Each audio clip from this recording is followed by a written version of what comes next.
1945 წელს დასრულდა მეორე მსოფლიო ომი, თუმცა აღმოსავლეთ ევროპის არაერთი ხალხისა და ქვეყნისათვის, რომლის ტერიტორიაზე საბჭოთა ჯარები შევიდნენ, ომის დასასრულს არ მოუტანია თავისუფლება.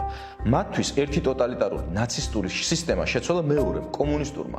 პოლონელი, ესტონელი თუ ჩეხი ხალხი წითელ არმიას უყურებდა არა როგორც განმანთავისუფლებელს, არამედ როგორც ოკუპანტს, რადგან წითელი არმია ამ ქვეყნებში მათი ხალხების ნების საწინააღმდეგოდ დარჩა და დაიწყო თავისუფლების ყოველგვარი გამოვნების ჩახშობა, დემოკრატიული წესწყობილების ძალადობრივი დამხობა და დემოკრატიული ძალების განადგურება.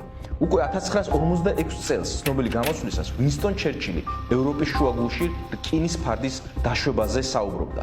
იალტის კონფერენციაზე სტალინი ჩერჩილსა და რუზველტს დაპირდა, რომ აღმოსავლეთ ევროპაში, განსაკუთრებით კი პოლონეთში, საბჭოთა კავშირი დაუშვებდა თავისუფალი არჩევნების ჩატარებას და გამოიყვანდა ჯარებს. თუმცა საბჭოთა კავშირმა ეს პირობა მალევე დაარღვია. პოლონეთის ნაცისტური ოკუპაციის საწინააღმდეგო მოძრაობისა და ლეგიტიმური პოლონური მთავრობის არაერთი ლიდერი დააპატიმრეს და მოსკოვში გაიტაცეს, სადაც ზოგი სიკვდილით დასაჯეს, ზოგი კი გულაგის გზას გაუყენეს. საბჭოთა NKVD-მ მოსკოვში გაიტაცა პოლონეთის ლეგიტიმური მთავრობის 16 წარმომადგენელი.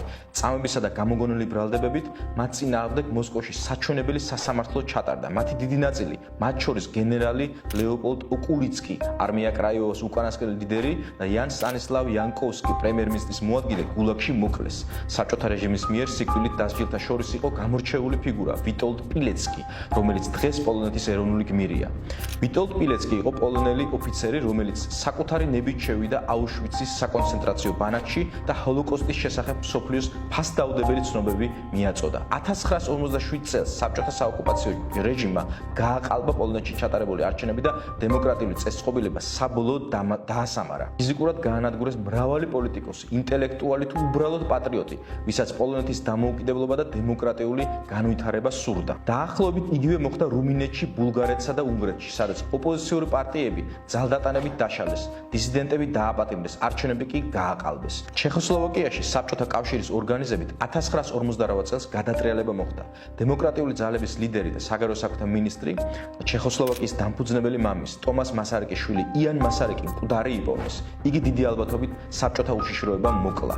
საბჭოთა კავშირის ამ აგრესიის შემყურე და მის პასუხად ამერიკის შეერთებული შტატების პრეზიდენტმა ჰარი ტრუმანმა ტრუმანის დოქტრინა წამოაყენა, რომლის თანახმადაც შეერთებული შტატები როგორც დემოკრატიული სახელმწიფო მხარს დაუჭერდა ყველა ქვეყანას, რომელიც წინააღმდეგობას გაუწევდა ტოტალიტარიზმს. დემოკრატიული სამყაროს მიმართ საბჭოთა საფრთხის შესაკავებლად 1959 წელს ვაშინგტონში ჩრდილოატლანტიკური ხელშეკრულების ორგანიზაცია, იგივე ნატო დაფუძნდა.